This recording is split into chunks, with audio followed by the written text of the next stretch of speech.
So just going live with a reading vlog. I know a lot of people were wondering if I was going to do another read aloud after finishing up Pride and Prejudice, and I want to, I really do, but I think that's going to have to wait a little bit because I just started school and I have to get used to doing homework again on a regular basis. But after that, I think I am going to. Anyway, thank you guys so much for joining. Right now I'm going to do my makeup while talking about The Princess of Aenya by Nick Alimonos. This is actually a book done by an indie author that I interviewed actually for Indie April, and I'm really excited. He was generous to make a donation to Trees for the Future in exchange for an anonymous review. I'm sorry, I can't do words today. It's pretty interesting so far. What it's about is it's about this young princess, I guess, who is under attack from her own foster brother, basically, who is kind of a jerk. But she was managed to escape because the one soldier in the entire kingdom who has had any battle experience, because they're in like this retreated kingdom that's never had anything but peace for like 1,000 years. But like he came from another place, and he's the only one who has any sort of battle experience whatsoever, and luckily he has integrity and he was able to actually save her. So it's interesting so far. I think it's well written. I think it's very interesting. The characters are engaging. The princess herself is annoying, but she's supposed to be annoying, so I think there's going to be a huge character arc with her there, which is going to be pretty cool. But my biggest thing is, why is she a princess? I don't understand. She should be a queen. Because her dad has already died, like the king has already died, and she's the one ruling, and she had a coronation before this story started, so why is she the princess? She should be the queen. It's kind of bugging me, honestly. Like, I don't understand. I feel like I missed something, but they mentioned her having a coronation ceremony. Like, she's the ruling person right now. She's no longer a princess. Another thing that is a little hard, and I'm really hoping once the story moves on and I get into it more, I'm only like 19% of the way through it, is that there are so many point of view changes. It's insane. Like in the first chapter, it's from the princess's point of view, and they're like escaping the palace because her brother is attacking her with his huge army of troops and whatever, and the chapter ends with her new bodyguard, who, like I said, is the only one who's ever seen battle before, just like killing soldiers to get them out of there and into safety. And then that chapter ends and immediately goes into a flashback for the bodyguard, and then there's like 2 or 3 more point of view changes for like the next couple of chapters before it actually goes back to the main storyline, and I'm just like, come on, can we do this later? I want to know if she gets out okay. Princess of Aenya, probably pronouncing it wrong. It's good. It's on Amazon, of course, and I'm gonna link that to the description if you're watching playback of this. But the point of view changes are getting to me a little bit, honestly. There's just so many of them, and like they keep introducing more characters, and it's just like, come on, I want to know about the main characters. I don't know how the side characters are going to play in it, but can't they play in it later after we find out stuff about the main characters? That's about it, really. I like her bodyguard quite a bit. Her bodyguard is really interesting. I also like the idea of it being a kingdom that's been at peace for 1,000 years. Nobody knows how to fucking fight. I kind of like that. I think that's really interesting. I like some of the side characters. Well, I like all of the side characters. I just wish their chapters were better placed, because I like Larissa. I think her chapter was important because that goes with the storyline. The Assassins chapter is important, but that goes with the storyline. But then there was like a random soldier, and his chapter was just like put in there willy-nilly, and the bodyguard's flashback should not have been where it was. That could have waited until after they went to safety, especially since like I cared enough about the character, obviously, but at the same time, like I didn't. You know, like it was just too early to have like this huge in-depth flashback that didn't make any sense anyway up to what was going on. Like, I would have appreciated some more plot and world building before actually getting into that. But anyway, those are my initial thoughts on Princess of Aenya. So thank you guys for tuning in. I appreciate it. Have a good day and stay safe. Hey guys! So I am back with another reading vlog. It is the day after my last one. I've read a little bit since then, so it's just going to be a quick few more notes. So first of all, I'm really hoping Radia, who is the princess, and her new bodyguard, which is Demarcon. Let's go with Demarcon. I really hope they don't get together because the age difference between them is really big. She is only 15 years old. Don't know how big Demarcon is, but we do know that he was married and had a kid. And the kid was definitely not a baby, so he's probably at least in his late 30s. I am guessing in his like 40s or 50s. So they better not get together, I'm just saying. And another thing is we learned about Demarcon's son a little bit. And what I found really curious was Demarcon in the flashback read a book aloud to his son, like a little picture book that was like a fairy tale. But it was Radia's story, which was like that she was sick, she only had a few days to live, and like a wizard helped her, like that. That's all in the prologue. But DeMarcon was reading this book to his kid. This happened years ago, and again, Radia is only 15 years old. This all went down when she was like 11, I think. So I'm not sure what's happening. Like, maybe they got the word out really fast about what happened and they made it a legend, which is doubtful since it seems like the kingdom has been secluded for years, like thousands of years. Or like there's time travel involved, maybe?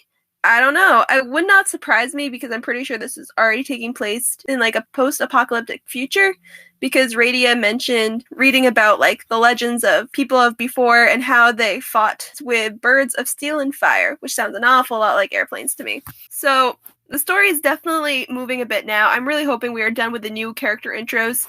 That would be great because those really slow down the beginning of the story. So hopefully that's done and it's just going to go faster and it's focusing on developing the characters we already know. One thing I do like is Radia is not shy at all. She's definitely naive and everything, but she's not shy.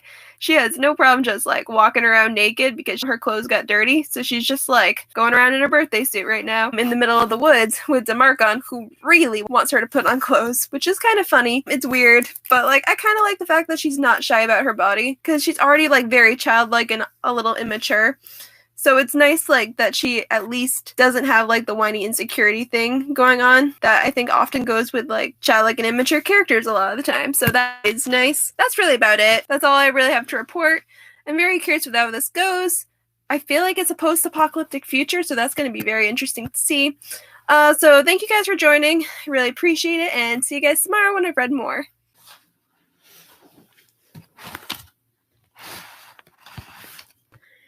Hey guys, welcome to the next reading vlog. Today I'm actually going to be coloring in sketches I made while talking. I'm trying to get better at being an artist because I would eventually do fan art on a regular basis for the books I read. But right now my is definitely chibi animals from drawing tutorials meant for little kids because I know my skill level and it's for kids, like at the skill level of an 11-year-old, more or less. So I'm just going to be coloring that in while we talk. Yeah, so I've read a little bit more of Princess of Aenya, and it's still pretty good. There is a new character named Ugh, like, yes, U-G-H, which is actually, I thought it was funny, but it turns out to be pretty sad. So what happens was, Ugh is part of, like, he lives underground, and he is, like, a bogren of some sort. Like, I don't know what bogren is, but it's a sort of animal or non-human thing that lives underground. Like, they can speak. He actually does cooking, so he's not really an animal. But he lives underground. It's a part of, like, this really strict caste system. He is, like, one of the lower castes, but he seems actually pretty smart. He kind of wants to be, like, an artist, from what I understand. But he can't. He is actually a digger, which is, like, the lowest caste. So, and he even gets his name, Ugh, because what happens is his mother either died in childbirth or was killed off right after, because that's apparently what happens if you give birth to a digger. And that means, and it's customary for the mother's, like, last dying sounds to become the kid's name, which is real fucked up. But that's why his name is Ugh, because that's apparently what she said right before she died. But anyway, looks like the leader of the Bogrens are planning on taking over or conspiring to take over the throne of Aeyna. So I don't know if this means it's I think it's probably a competitor then for the stepbrother to take over the throne. I'm not quite positive. I'm still a little confused about why these non-human underground things would want to even take over Aeyna. Like, that doesn't make any sense to me.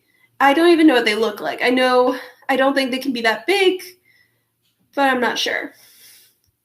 Because, like, the leader rode in on a 6-legged salamander, but maybe it wasn't salamander size. I'm still a little confused about that, but I'm sure it's going to be developed later on, and I'll get to know more. I found out more about Tyrannel and its culture, though, and it turns out that sex has been forbidden in this place for centuries, which just seems a little hellish and unnatural to me. But it looks like if anybody wants a kid, it's like very much like The Giver, where you apply for it and a committee decides if you get the kid or not, and then it's kind of grown in a nursery. So I'm guessing lab grown, like lab grown meat, I don't know. And it seems really weird for me.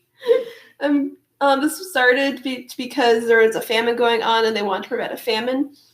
But, I mean, like, because the famine happened, the children suffered the most because parents were not able to take care of their kids, so they would, like, leave them out in the woods to starve and everything. And yeah, it's test tube babies, you're right.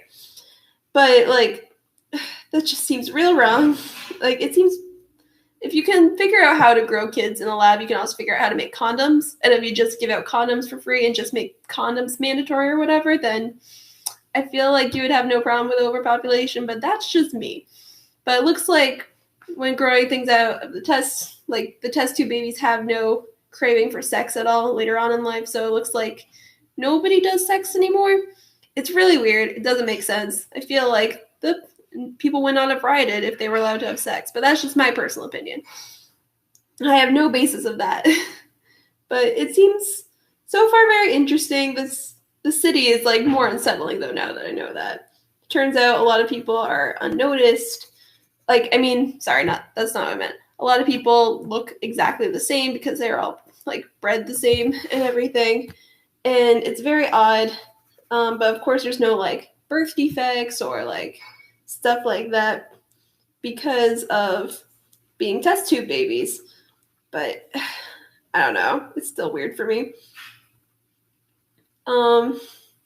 That's about it. Oh yeah. DeMarchon, who is Radia's bodyguard, he kind of sucks. Like, he's a good guy now, but he has a horrible,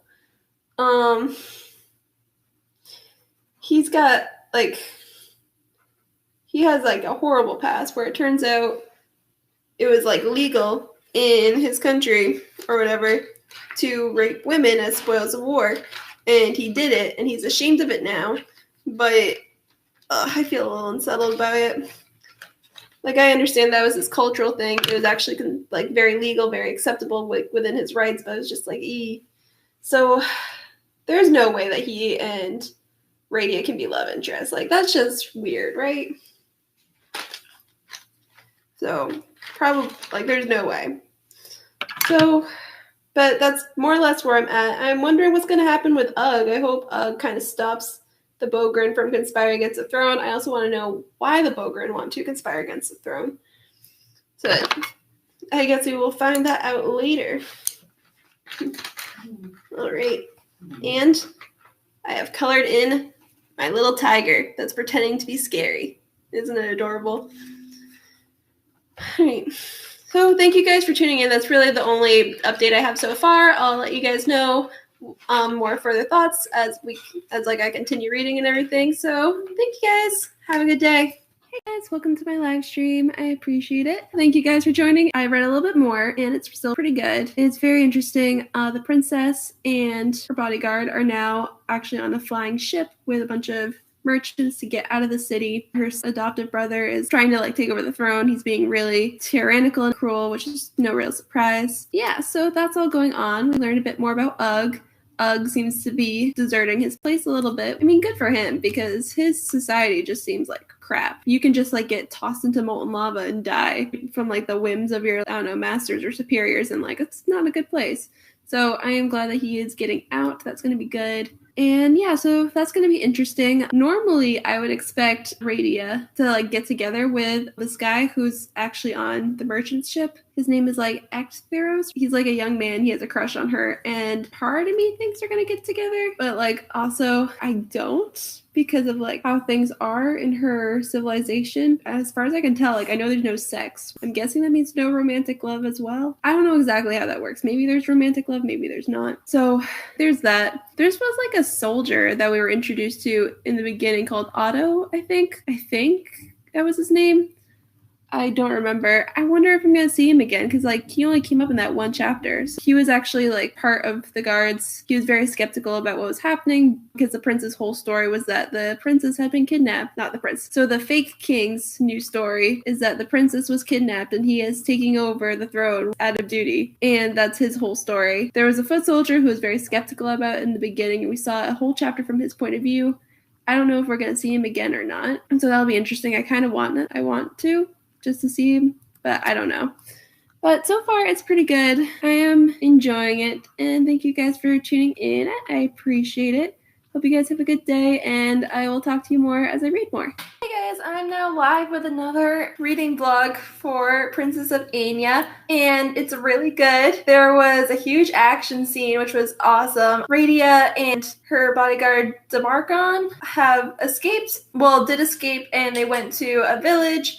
Like, that was pretty cool, actually. It was like the sky village where everybody lived on a cliffside and they were able to use, like, flying machines to, like, see each other, and it was actually pretty cool. Then, of course, her brother found her and attacked the village. So there were a lot of developments. First of all, my question was answered about why people knew about Radia, even though she was only 15 years old, but she was like this huge fairy tale in the rest of the kingdom. Time moves a lot different in her kingdom than everywhere else. It moves a lot slower. So that's been confirmed. She's living in a huge time warp, so people know about the fairy tale and everything because time moves a lot faster in the rest of the realm. And that was good to know. And also, she has decided that it's wrong to forbid sex in her kingdom, and she is planning on changing that once she comes back to be ruling again, and I'm really relieved about that, honestly, because I was a little worried that she would still, like, be against sex. Whether or not you want it, that's a choice, but it shouldn't be forbidden. So I'm really glad that that was taken care of, and that was really cool. There was a romantic moment a little bit with her and one of the guys from the village, which I was super excited about, and then I thought he was gonna die, and that made me really worried, but it doesn't look like he died. However, I don't know about Radia, honestly. She got kidnapped by her brother again, and I'm a little confused on if she's still alive or not, because I don't want her to die. I don't want to believe that she's dead, but at the same time, all signs are kind of pointing to that she's dead, but she's also not quite human. She's kind of supernatural, and it's really good. I'm really liking this book, honestly. I think it's really well written. I'm definitely into the story. I don't know where it's going, honestly. I really don't, so that's going to be interesting. So that's basically about it. There's kind of like a revolution going on. Not revolution, rebellion. There's like a hidden rebellion going on against Radia's brother, which is great. And I'm kind of excited about that. And they did actually tie in Hugo again. And he's actually kind of leading hidden, like, secret resistance against the brother, which I'm really happy about and excited about.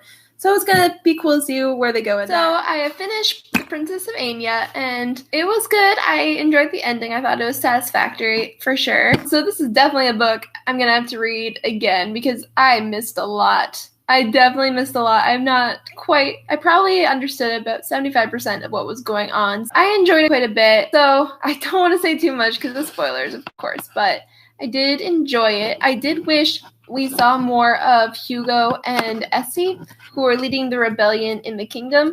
I really wish we saw more of that, because honestly, I thought what we did see was pretty fascinating. I like their love story a little bit, especially in, like, this community where it's, like, not okay to, like, have sex or anything. You're supposed to stay within your own factions and, like, a lot of stupid rules like that. And yet Hugo and Essie, despite being, like, Hugo being a soldier and Essie basically being an LOA, which is somebody who is bred for slavery or whatever. So despite that, they end up falling in love, and they had really good chemistry for what I saw. So I wish we saw more of them, especially as, like, they're leading the rebellion. Essie is fighting all of her breeding and her upbringing to lead this rebellion because she was designed basically to blend in with the shadows. So I really liked that. Honestly, I would have loved to see, like, a companion novel, like, focusing on that part of the story, since we don't really see that much. That would be really cool. But it was a good book. A lot happened. So I did enjoy this book quite a bit.